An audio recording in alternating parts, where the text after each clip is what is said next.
आज हम कुछ लॉज के बारे में डिस्कस करेंगे जो इस यूनिवर्स को गवर्न करते हैं, कंट्रोल करते हैं।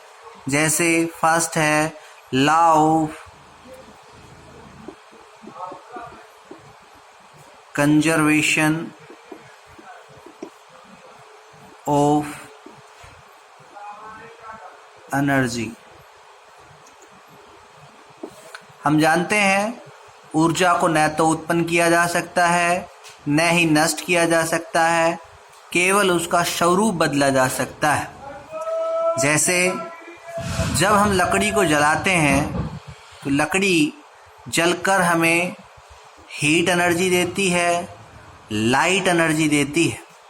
यदि हम हीट और लाइट दोनों को ऐड कर दें, जोड़ दें, तो हमारे पास उतनी ही केमिकल एनर्जी आ जाएगी। इसका मतलब बर्निंग में केवल एनर्जी का जो फॉर्म है वो चेंज होती है, एनर्जी की अमाउंट चेंज नहीं होती। Means energy can neither be created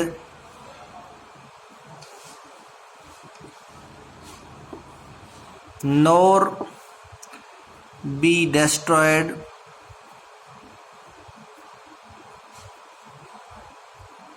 energy can neither be created nor be destroyed but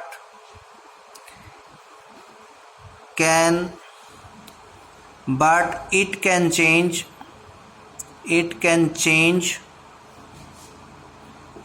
one form to another. Energy can neither be created nor be destroyed. ऊर्जा को neither be created, न तो ऊर्जा को उत्पन्न किया जा सकता है न ही ऊर्जा को नष्ट किया जा सकता है। Energy can neither be created, न तो एनर्जी को उत्पन्न किया जा सकता है, पैदा किया जा सकता है, और ना ही एनर्जी को नष्ट किया जा सकता है। It can change one form to another form, यह एक रूप से दूसरे रूप में बदल सकती है। एग्जाम्पल, जब आप फ्यूल को बर्न करते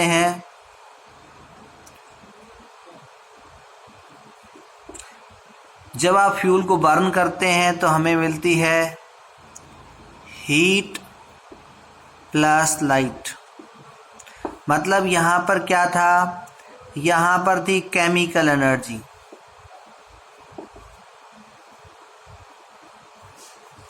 और हमें क्या मिला, heat energy plus light energy.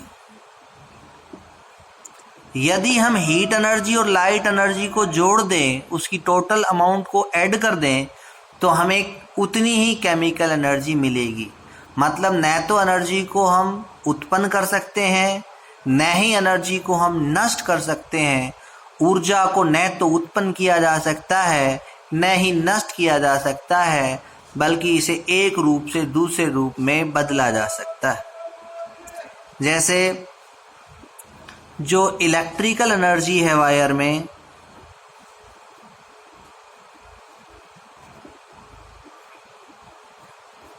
जब वो बल्ब में आती है तो वो कन्वर्ट हो जाती है heat energy plus light energy. यदि हम बल्ब को टच करें तो बल्ब हमें गर्म महसूस होता है, इसका मतलब इलेक्ट्रिकल एनर्जी हीट एनर्जी में कन्वर्ट हो गई, और उसी बल्ब से हमें लाइट मिलती है, इसका मतलब इलेक्ट्रिकल एनर्जी लाइट एनर्जी में कन्वर्ट हो गई।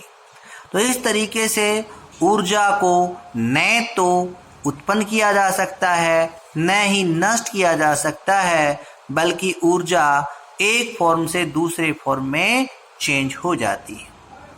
उसके बाद में दूसरा आता है law of conservation of linear momentum.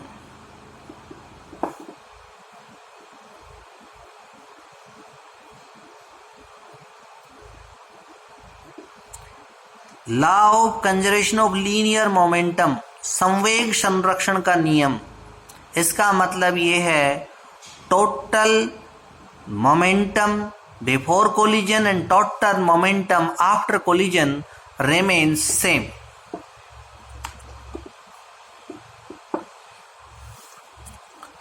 Example है, दो बॉडी हैं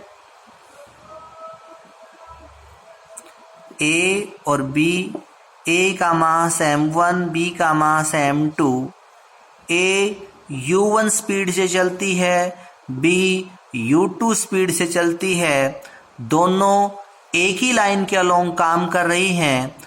टी टाइम के बाद दोनों आपस में टकरा जाती है, मतलब ए बी के साथ कोलाइड कर गई। और कोलिजन के बाद ए और बी दोनों की स्पीड चेंज हो जाती है। मान लीजिए दो वस्तुएं हैं ए और बी, ए का मास m1, बी का मास m2। ए u1 स्पीड से चलती है, बी u2 स्पीड से चलती है। और ये मान लिया कि u1 u2 से बड़ा है, मीन्स ए फास्ट है बी से, तो कुछ टाइम बाद ए बी के साथ कोलाइड कर जाएगी, टक्कर हो जाएगी दोनों पर। जब टक्कर होगी तो ए बी पर फोर्स लगाएगी और उसी दौरान जब टक्कर होगी तो बी ए पर फोर्स लगाएगी। ए ने बी पर लगाया और बी ने ए पर लगाया। ए ने बी पर लगाया और बी ने ए पर लगाया। जब ए बी पर टक्कर मारती है, बी पहले से स्लो है, टक्कर के बाद में फास्ट हो जाती है और बी की स्पीड बढ़कर कितनी हो जाती है, u2 और ए की स्पीड पहले से कम होकर ये हो जाती है u1। अब यदि हम ध्यान से देखें तो पहले ए बॉडी फास्ट थी, बी स्लो है, और अब कोलिजन के बाद ए बॉडी पहले से स्लो होगी और बी पहले से फास्ट। यदि हम मोमेंटम को देखें तो ए का पहले मोमेंटम कितना था, m1u1, और बी का मोमेंटम कितना था, m2u2। आफ्टर कोलिजन ए का मोमेंटम कितना है, m1u1 और बी का कितना है, m2u2। Total linear momentum before collision, total linear momentum after collision. और यदि हम इनको चेक करें तो total linear momentum before collision equals to total linear momentum after collision. Means law of conservation of linear momentum, संवेग संरक्षण का नियम कहता है total linear momentum before and after collision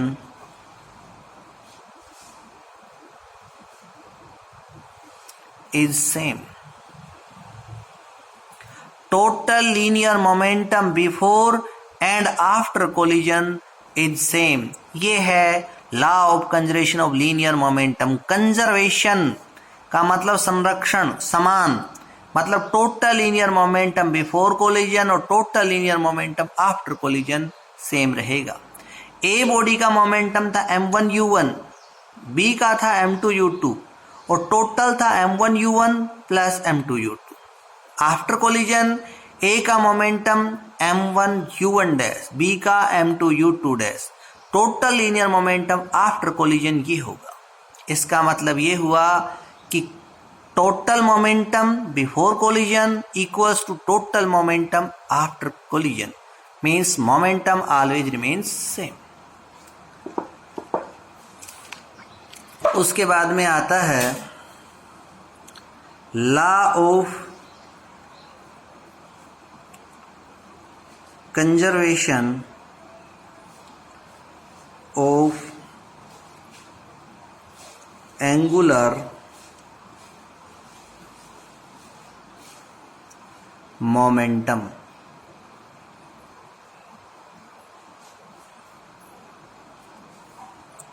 ये कहता है law of conservation of angular momentum, कि एंगुलर मोमेंटम हमेशा कांस्टेंट रहता है। यदि हम बात करें जैसे एक वॉशिंग मशीन के अंदर देखें तो वॉशिंग मशीन के अंदर जो वाटर के रिल बन रहे होते हैं, वाटर के घेरे बन रहे होते हैं, उनमें इनर घेरों में स्पीड ज़्यादा होती है और आउटर घेरों में स्पीड कम होती है। ये किसके कारण होता है? Law of conservation of angular momentum. तो स्टेटमेंट है इसका, angular momentum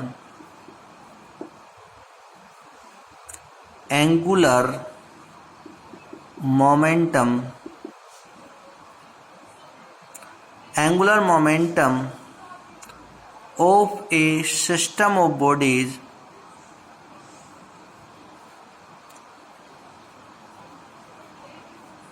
is always constant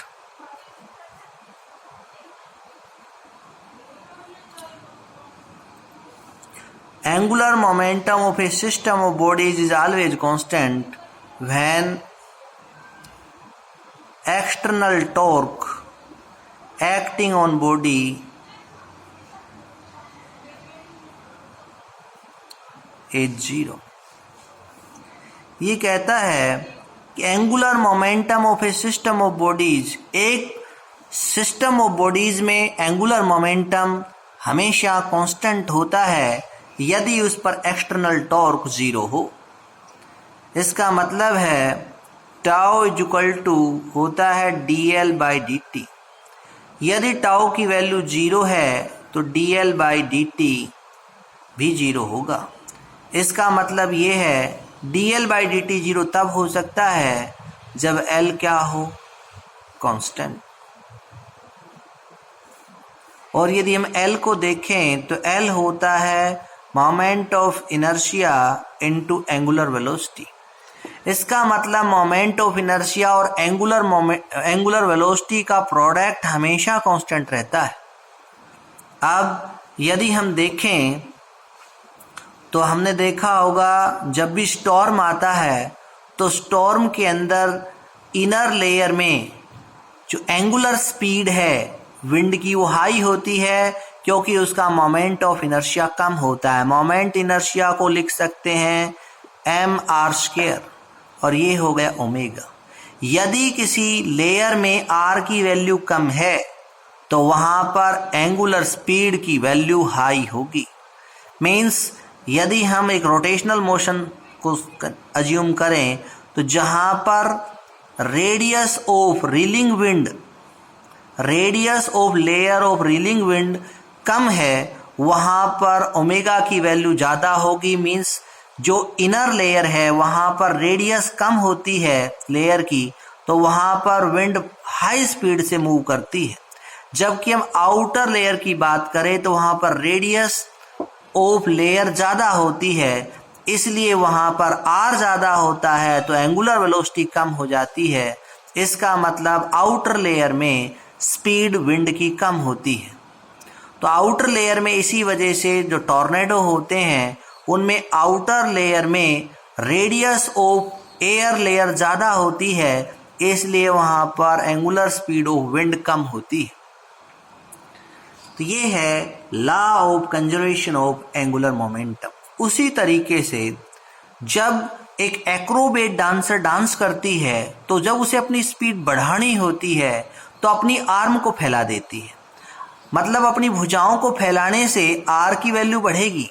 are बढ़ेगा तो मोमेंट ऑफ इनर्शिया बढ़ जाएगा जिससे एंगुलर स्पीड कम हो जाएगी, तो वो धीरे धीरे मूव करने लगेगी। जब उसे अपनी स्पीड बढ़ानी होगी तो अपने एक पैर पर दूसरा पैर रखेगी और अपने हाथों को फोल्ड करेगी। ऐसा करने से उसकी आर की वैल्यू कम हो जाएगी, मोमेंट ऑफ इनर्शिया कम होगा तो एंगुलर स्पीड बढ़ जाएगी। तो बिना किसी प्रॉब्लम के वो आर को चेंज करके अपनी एंगुलर स्पीड को आसानी से चेंज कर लेती है। ये है law of conservation of angular momentum. इसके बाद में चौथा आता है law of conservation of charge.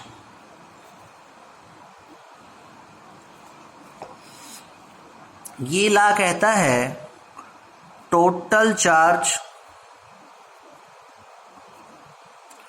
On A system of bodies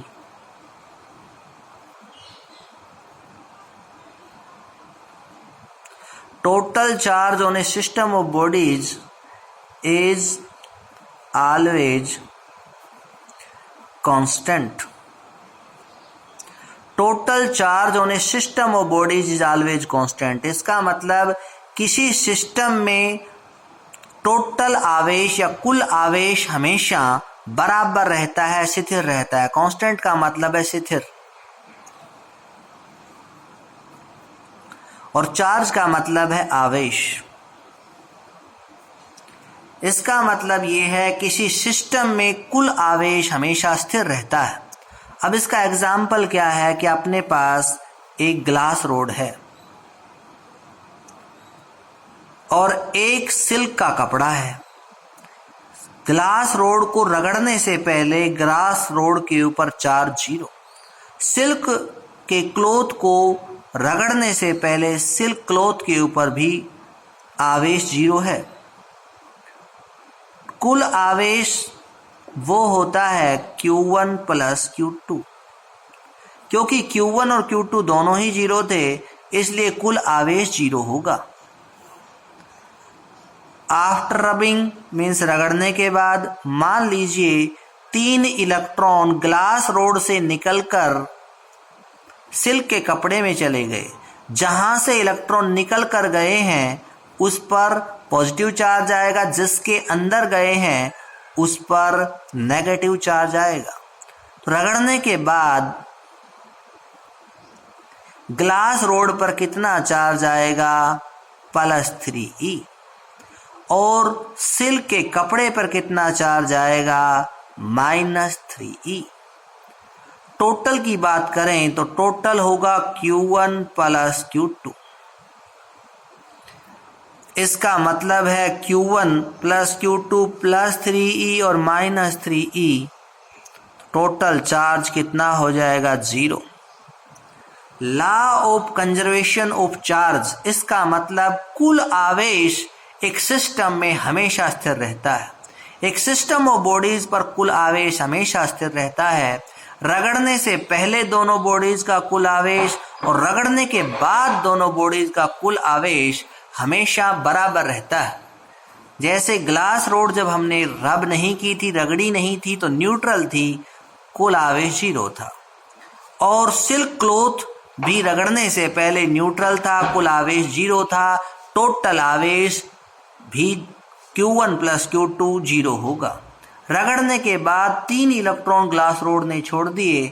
जिसने इलेक्ट्रॉनों को छोड़ा उस पर पॉजिटिव चार्ज, जिसने ग्रहण किया उस पर नेगेटिव। जिसने छोड़ा उस पर +3, जिसने ग्रहण किया 1 2 3 -3। टोटल चार्ज कितना होगा? 0। तो इस तरीके से हमने पढ़ा कि वो 4 बेसिक लॉ है जो पूरी यूनिवर्स को कंट्रोल करते हैं। उसमें आता है law of conservation of energy, law of conservation of linear momentum, law of conservation of angular momentum, or law of conservation of charge. That's all.